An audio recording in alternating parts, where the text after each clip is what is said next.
والذین یدعون من دون اللہ لا یخلقون شیئا وهم یخلقون، یہ لوگ اللہ کو چھوڑ کر کے جن کو پکارتے ہیں یہ تو پیدا کیے گئے ہیں. لا یخلقون شیئا، یہ تو کسی چیز کو پیدا نہیں کر سکتے. وهم یخلقون، یہ تو خود پیدا کیے گئے ہیں. اموات غیر احیاء، یہ تو مرے ہوئے لوگ ہیں، یہ زندہ نہیں ہیں. یہ مردہ ہیں، یہ زندہ نہیں ہیں. وما یشعرون ایان یبعثون، ان کو تو یہ بھی نہیں پتا کہ یہ مرنے کے بعد کب اٹھائے جائیں گے. جو لوگ اولیاء اللہ کی قبروں پر جا کر کے سجدہ کرتے ہیں اور درگاہوں پہ جا کے سر جھکاتے ہیں اور کہتے ہیں کہ قرآن میں اس کو شرک نہیں کہا گیا، یہ سورہ نحل کی آیت کریمہ، یہ سورہ نحل کی آیت نمبر 20 اور 21 ہے. ذرا بتا دے اس کا کیا مطلب ہے.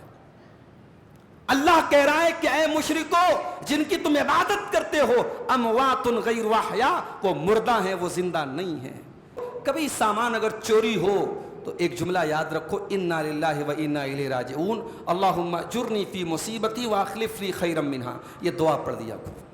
یہ صرف مصیبت میں پڑھنے کی دعا نہیں، کبھی بھی کوئی سامان چوری ہو جائے، کوئی حادثہ ہو جائے، اس دعا کو پڑھ دو. میں نے تجربہ کیا ہے، اگر آپ نے اس دعا کو پڑھا ہے آپ کا قیمتی سے قیمتی کھویا ہوا سامان بھی انشاءاللہ مل جاتا ہے.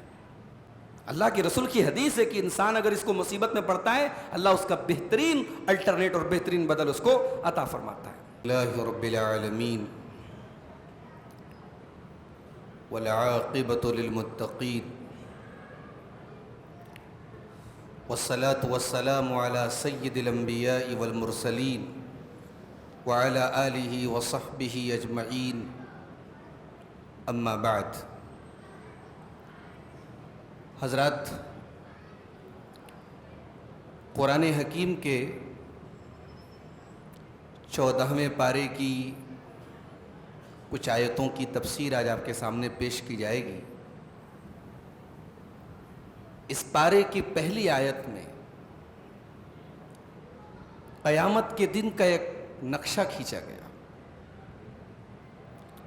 ظاہر ہے جس طریقے سے دنیا میں ایمان والے الگ ہیں اور ایمان نہ لانے والے الگ ہیں، مومن الگ ہیں، کافر الگ ہیں، قیامت کے دن بھی ایسا ہوگا.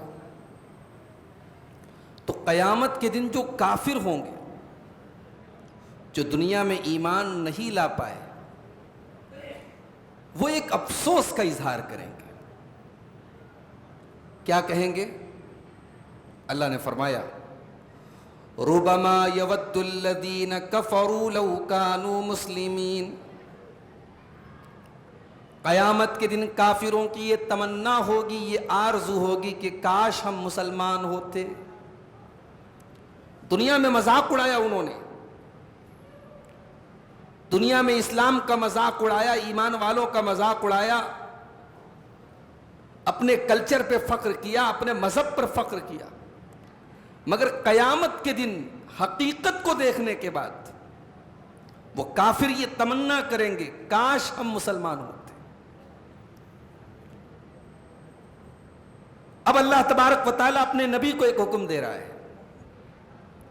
فرمایا ربما یود الذین کفروا لو کانوا مسلمین. اے نبی ایک دن ایسا آئے گا یہ کافر بھی تمنا کریں گے کہ کاش ہم مسلمان ہوتے. ذرهم یاکلوا ویتمتعوا ویلہہم الامل فسوف یعلمون. اے نبی ان کافروں کو ان کے حال پہ چھوڑ دیجئے، ان کی زندگی کا کوئی مقصد نہیں ہے، ان کا تو 3 ہی کام ہے.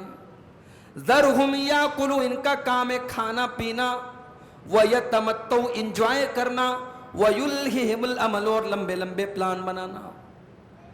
اے نبی ان کافروں کی زندگی کا کوئی ٹارگٹ نہیں ہے، کوئی مقصد نہیں ہے، کوئی گول نہیں ہے، کوئی ایم نہیں ہے. ان کی زندگی کا مقصد 3 چیزیں ہیں، کھاؤ پیو، انجوائے کرو اور لمبے لمبے پلان بناؤ. اب ذرا دل پہ ہاتھ رکھ کے بتاؤ میرے بھائی، قرآن کریم تو یہ کافروں کی پہچان بتا رہا ہے، لیکن کیا آج ہمیں سے بہت سارے مسلمانوں کی زندگی واقعی میں ان 3 چیزوں کا نام نہیں ہے؟ ہمیں سے بہت سارے مسلمان کیا ایسے نہیں ہیں جن کی زندگی واقعی میں کھانے پینے، انجوائے کرنے اور لمبے لمبے پلان بنانے کا نام ہے؟ جو پہچان اللہ نے کافروں کی بتائی تھی، آج افسوس کی بات ہے آج مسلمانوں کی ایک بڑی تعداد اس لعنت میں گرفتار ہو۔ آج کتنے نوجوان ہیں ان کی زندگی میں آخرت کے لیے کوئی پلاننگ نہیں ہے، ان کی زندگی میں جنت کے لیے کوئی تڑپ نہیں ہے، ان کی زندگی میں جہنم کا کوئی ڈر نہیں ہے، ان کی زندگی میں اللہ کی عبادت کے لیے کوئی ٹائم نہیں ہے۔ صبح کو آنکھ کھلی اور رات میں بستر پہ جانے کے ٹائم تک پورا جو یہ سائیکل ہے، یہ جو روٹیشن ہے، یہ تین ہی چیزیں ہیں: کھاؤ پیو، انجوائے کرو، پلاننگ کرو۔ میرے بھائیوں، قرآن کی یہ آیت ہمیں بتا رہی ہے کہ مومن اپنی زندگی کو اتنا حقیر نہیں سمجھتا ہے۔ مومن کی زندگی کا ایک مقصد ہوتا ہے، مومن کو پتا ہوتا ہے زندگی کھانے پینے انجوائے کرنے سے آگے بھی کسی چیز کا نام ہے۔ یہ 60 سال کی زندگی میں انجوائے کر بھی لیا تو کیا کر لیا؟ جس زندگی میں ہمیشہ رہنا ہے وہاں کے لیے کیا ہے؟ بل تؤثرون الحیات الدنیا والآخرۃ خیر وابقی، تم نے دنیا کی زندگی کو ترجیح دے دی، تم نے دنیا کی زندگی کو اوپر رکھا، جبکہ آخرت کی زندگی زیادہ بہتر اور زیادہ باقی رہنے والی ہے میرے بندو۔ تو قرآن کریم کی 14ویں پارے کی پہلی آیت ایک مومن اور ایک کافر کی زندگی کا فرق بتاتی ہے کہ مومن کی زندگی تو کافر کی زندگی تو تین ہی چیزوں کا نام ہوتی ہے: کھاؤ پیو، انجوائے کرو اور لمبے لمبے پلان بناؤ۔ اسی لیے بہت لمبے پلان مت بناؤ میرے بھائی۔ زندگی میں آدمی 20 سال کے آگے کی سوچ رہا ہے، سامان 100 برس کا ہے، پل کی خبر نہیں، کل کیا ہوگا نہیں معلوم۔ انسان 20 سال آگے کی پلاننگ کر کے بیٹھا ہے، آخرت کی کوئی پلاننگ نہیں۔ جہاں جانا ہی جانا ہے، جب برباد ہوئے تو برباد ہو گئے، جہاں کامیاب ہوئے تو کامیاب ہو گئے، وہاں کی کوئی پلاننگ نہیں۔ اور دنیا کی زندگی میں آدمی اپنی آنے والی نسلوں کے بارے میں بھی سوچ کے بیٹھا ہے کہ یار اتنی دولت کما کے جاؤں، میرے بچے بیٹھ کے کھائیں۔ نہیں میرے بھائی، لمبی لمبی پلاننگ بنانا اس انسان کو زیب نہیں دیتا ہے جس کی زندگی کی کوئی گارنٹی نہ ہو۔ باپ اپنی اولاد کے لیے نہ جانے کیا کیا پلاننگ کرتا ہے، اور صبح کو باپ جنازہ نکلتا ہے، باپ زندہ نہیں نکلتا ہے، باپ کا جنازہ نکلتا ہے۔ ماں کتنے پلان بناتی بچوں کے لیے، مر جاتی ہے، اور ان اپنے خوابوں کو پورا ہونے کے پہلے ماں کی روح نکل جاتی ہے میرے بھائی۔ اس لیے بہت لمبے پلان مت بنائے کرو۔ اللہ کے نبی نے فرمایا نا، دنیا کو مختصر سمجھو۔ عبداللہ ابن عمر کہتے ہیں اذا اصبحت فلا تنتظر المساء، صبح ہو جائے تو شام کا انتظار مت کرو، شام ہو جائے تو صبح کا انتظار مت کرو۔ اس کے بعد قرآن کریم کی ایک خصوصیت بتائی گئی، انا نحن نزلنا الذکر وانا لہ لحافظون، بے شک اس قرآن کو ہم نے اتارا ہے اور اس کی حفاظت بھی ہم ہی کرنے والے ہیں۔ کیا مطلب؟ کہ تورات کو اللہ نے نہیں اتارا؟ کیا انجیل کو اللہ نے نہیں اتارا؟ کیا زبور کو اللہ نے نہیں اتارا؟ یہ کتابیں بھی تو اللہ ہی نے اتاری تھی۔ تورات کو بھی اللہ نے اتارا، انجیل کو بھی اللہ نے اتارا، زبور کو بھی اللہ نے اتارا، مگر ان کی حفاظت کی گارنٹی اللہ نے نہیں لی تھی، ان کی حفاظت کی ذمہ داری اللہ نے ان کے علماء کو دے دی۔ اللہ نے فرمایا انا انزلنا التوراۃ فیہا ھدی ونور، بے شک ہم نے تورات کو اتارا ہے، تورات کے اندر ہدایت اور روشنی ہے۔ یحکم بہا النبیون الذین اسلموا، اور تورات کے مطابق فیصلہ کرتے اللہ کے نبی اور اللہ کے پیغمبر، للذین ہادوا، وہ یہودیوں کے بارے میں تورات کے مطابق فیصلہ کرتے ہیں، والربانیون والاحبار، اور ان کے ربانی علماء اور ان کے احبار اس تورات کے مطابق فیصلہ کرتے ہیں، بما استحفظوا من کتاب اللہ، کیونکہ ان کو اللہ کی کتاب کی حفاظت کی ذمہ داری دی گئی۔ تورات کی حفاظت کی ذمہ داری ان کے علماء کو دی گئی، قرآن کی حفاظت کی ذمہ داری اللہ نے اس امت کے علماء کو نہیں دی ہے۔ اس دنیا سے قرآن کے سارے نسخے بھی ختم ہو جائیں تب بھی قرآن نہیں مٹ پائے گا، قرآن کی حفاظت اللہ خود کرے گا، اور اللہ کر رہا ہے۔ کوئی ایگزامپل نہیں ہے، کوئی مثال نہیں ہے کہ 6 سال کا 7 سال کا بچہ سورہ فاتحہ سے لے کر کے سورہ ناس تک پورا قرآن پھر پھر، اس کی زبان نہیں ہے، اس کی لینگویج نہیں ہے، وہ اردو اور ہندی اور جو ہے